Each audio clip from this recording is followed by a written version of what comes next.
wrote Freedomland for a lot of reasons. One is I could see what was going on in the country and the history of this country when it comes to law and order and race and class. My wife and I, we have a son, and I have to worry every time he leaves the house. Not because of criminals or gangsters or hoods on the street. I got to worry about the cops. I got to worry he's going to be just taken it in for no reason, just because of the color of his skin. Freeze! Frozen! Mr. Washington, you have the right to remain silent. Haywood, the name now Washington is Haywood. Malcolm Haywood. I play Malcolm Haywood, who is a longtime city dweller, who loves his grandson and wants to do everything he can to keep him safe, to keep him happy. But knowing how dangerous it is to be a black man in the United States at this point, he's developed this plan. And that plan is to keep his grandson as far away from the United States as possible. Yeah, as he says, it's safer to be a black man fighting overseas for the United States than it is to be a black man on the streets of the United States with these cops. So where are they stationing you next? Hey, huh? Granddaddy. A lot of hot spots around the world need boots on the ground. Yemen. Oh, they sending you to Yemen. Granddaddy. Pakistan, always something happening Granddaddy. there. Sudan. I'm out. What you mean? I did my time. 2 tours. I'm done. Done? Granddad, you like to talk about the plan. Infiltrate the army, then turn it on the man. But I'm too tired to try and turn this whole world upside down. I just want a little house on the quiet side of town. I'm gonna check in with Teddy Marcus and the boys and let them know I'm back on the block. It's good to see you, Pop-Pop. No, but you ain't back on the... Well, Nate! Oh, there he goes. There he goes. Down that street, and then who knows? 6 good years, a plan in place. Soldier, get back to the base. Y'all know when he's stepping out that door, he is walking through a battlefield he ain't ready for. Sit down!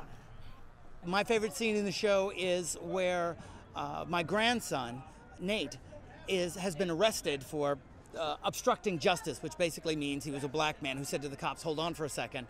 And he is confronted with one of his veteran friends. He is a veteran from Afghanistan, and one of his friends has become a police officer. And we get to see the 2 different versions of how they see the relationship between the police and the community. Pull no punches, give no quarter, there can be no law. There can be no peace. There can be no law until there's Order me, yeah, order me, face down on the ground, 'cause you don't like what I'm wearing, and my skin's a certain shade of brown. There can be no order without trust. There can be no peace till there's justice. The word mime actually comes from the ancient word mimic, which means exaggeration of everyday life and story and song. I was wondering if you might like to join us down at the police station as our newest recruit. You are just what we need to fill out the force. Right in. And you're from the community. The community? Comedy opens people's brains up. We technically do mime, but we're singing and dancing and talking when we do it. I've seen a million ways a brother can go down. Only plan there ever was keep you above the ground. Legislature may vote to decriminalize pot. Oh my God. Without pot, what am I gonna arrest all these black folks for? Without black felons, what am I gonna scare the white voters with?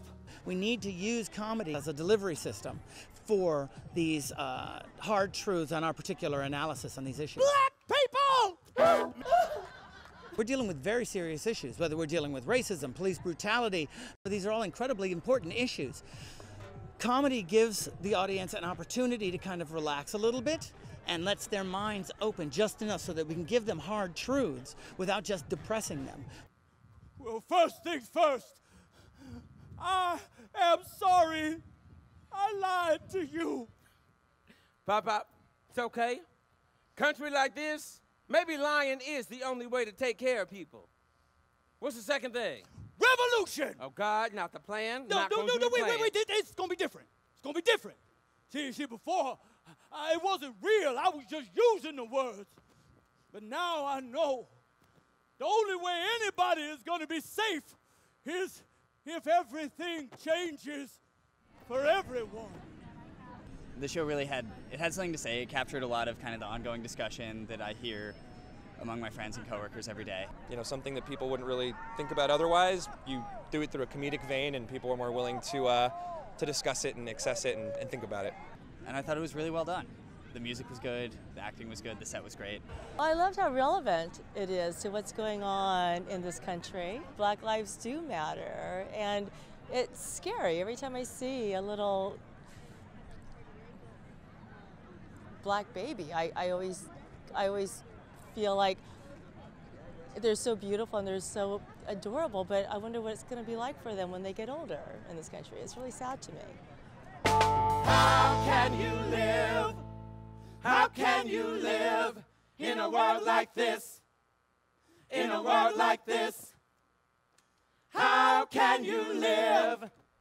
How can you live in a world like this?